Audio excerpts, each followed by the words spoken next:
into the rules-making process involving government. What does that look like? And he's going to give you the explanation, and then we're going to open it up to questions. Our goal is to make sure that everyone has a fair chance and as much as possible to speak. Okay? Dan?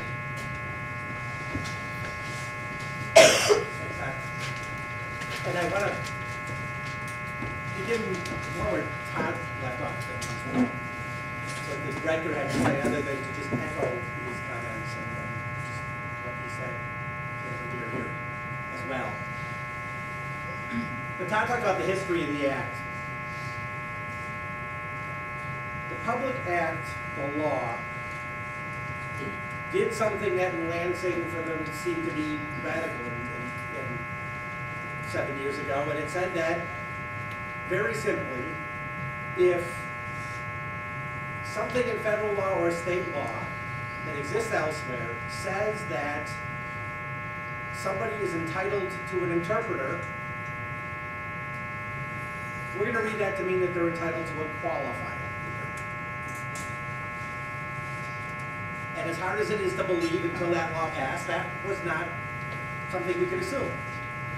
So now the law says the interpreter must be qualified, but without the rules, we haven't had what it means to be qualified, whether it means something different to be qualified, to provide interpreting at a public presentation or theater group, versus what it means to be qualified to provide interpretation in a hospital setting, or in a courtroom, or in a grade school where our children are learning.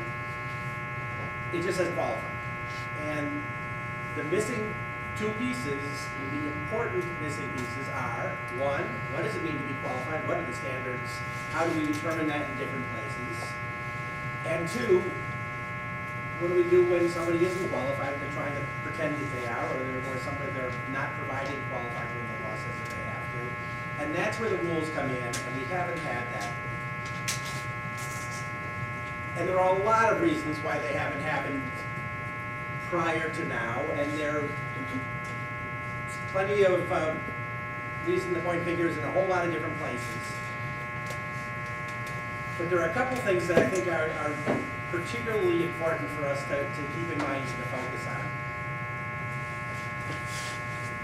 One is that in Lansing, where these things have to happen, they would like it to be smooth, and they would like there to be a clear presentation to them, if this is how to resolve it, because there is some fear that people with disabilities are going to come pouncing in and demanding things, and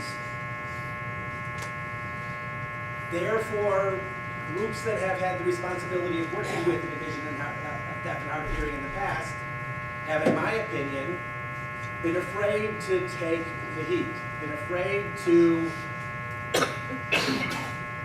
be called names, to be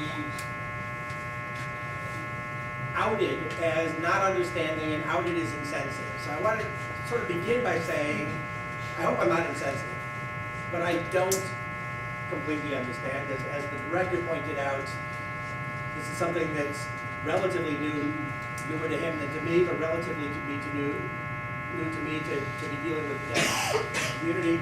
But more so, I recognize that I'm not deaf, and I never will completely understand.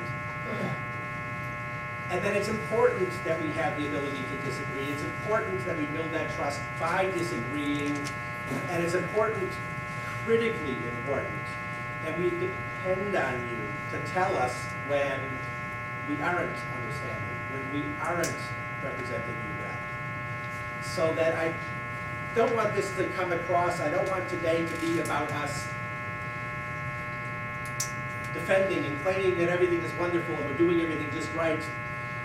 That isn't my message. My message is that as to these rules where we agree this is the single most important, or at least I think we agree, this is the single most important issue at the moment to the long-term interests of the community, that we are intent on doing whatever we can to do as best we can to get these rules done as close as we can to what the division has already prepared.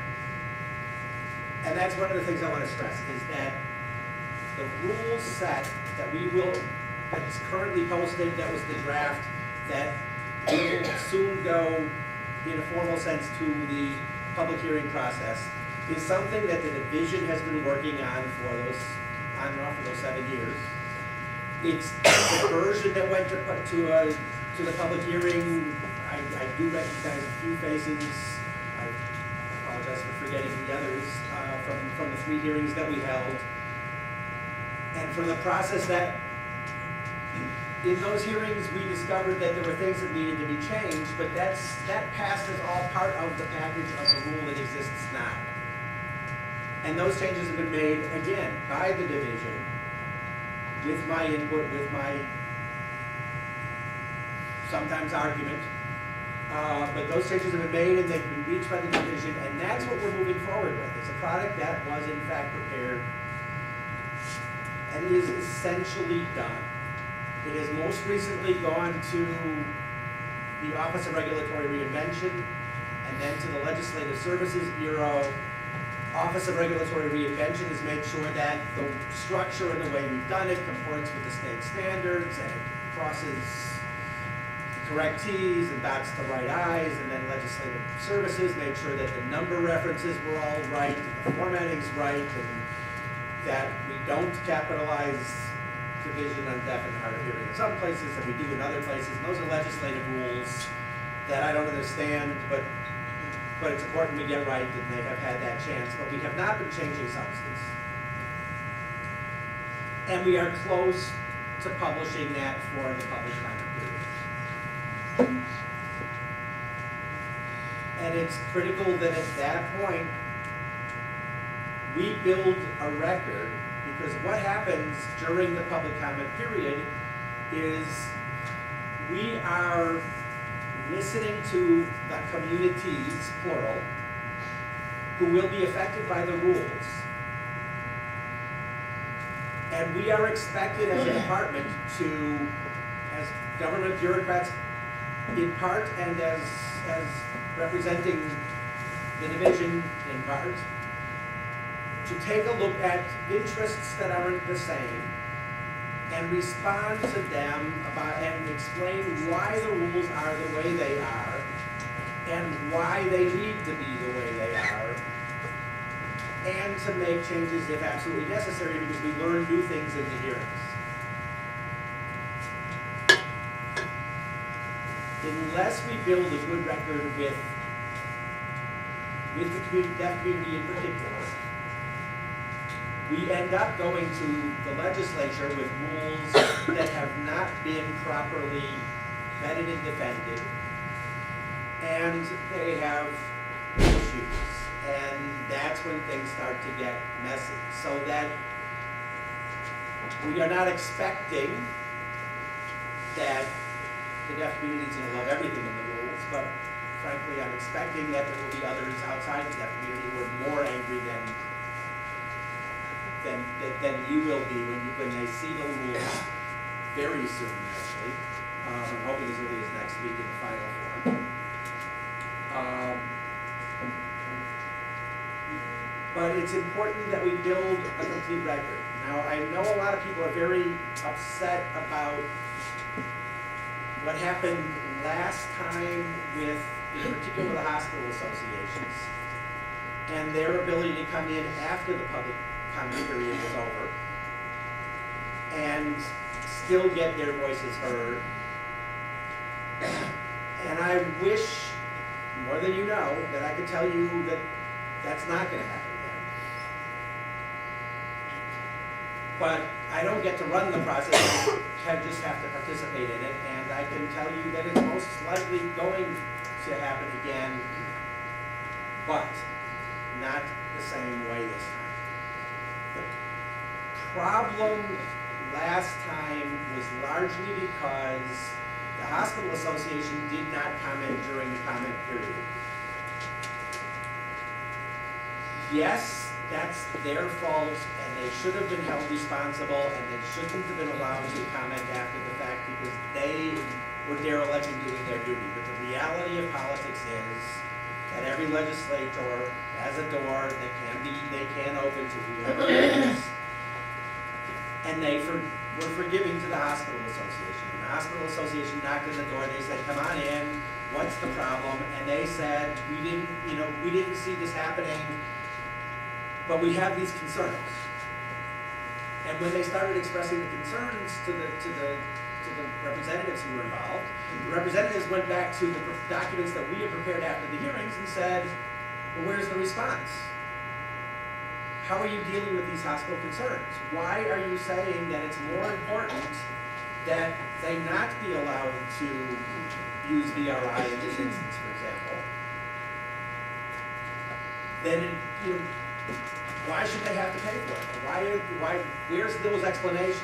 And because we didn't have them up front, we didn't have the responses in the reports, and it began to lead to the problems of our not having the legislators prepared to come to the analysis. So while it was the hospital's fault for not coming forward,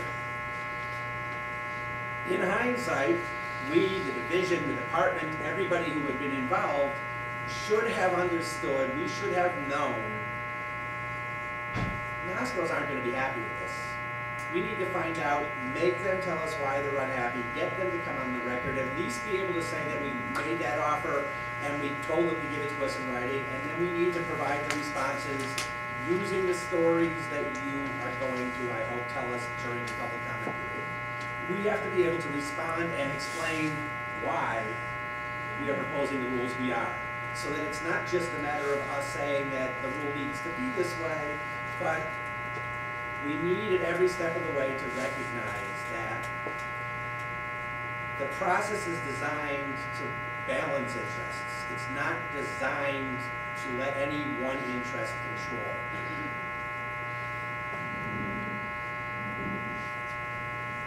No patient gets to write the insurance regulations. The hospital, the Cancer Society doesn't get to write the smoking rules. They get together and the public policy argument takes place with the smokers and the Smoking Association and the Restaurant Association, and then policy gets made in the end, and it is not a pretty process. And not all sides play by the same rules, at least it doesn't appear that way. Certainly not all sides do everything the right way every time. But it's important that we be heard, and it's particularly important in this case because we do have the high ground, we do have the public policy. It is an important issue. I had an experience today where one of the people we spoke to apologized after being particularly passionate about something and said to the director and myself, you have to understand that I apologize for being passionate, but when I talk about these issues, I don't see rules. I don't see all this gobbledygook and all these phrases and this legalism. I see the faces of people. I see the faces of deaf people who have gotten ignored and screwed, for lack of a more polite word, over and over and over again. I see those faces. I don't see the technical rules. And I said, please, the problem isn't that you see faces. The problem is that the legislators and the policymakers and the staff at the Legislative Bureau don't. And that's all of our faults, myself and the departments included. We need to do a better job and a more effective job of making sure that they understand that these are not technical requirements for the sake of technical requirements. These are about people's lives. These are about the fact that if a kindergartner, first grader goes with an inadequate interpreter for 6 months, that child pays for it forever. That's not time that can be made up. That's developmental time. That isn't just about a technical rule, and it's not about It's about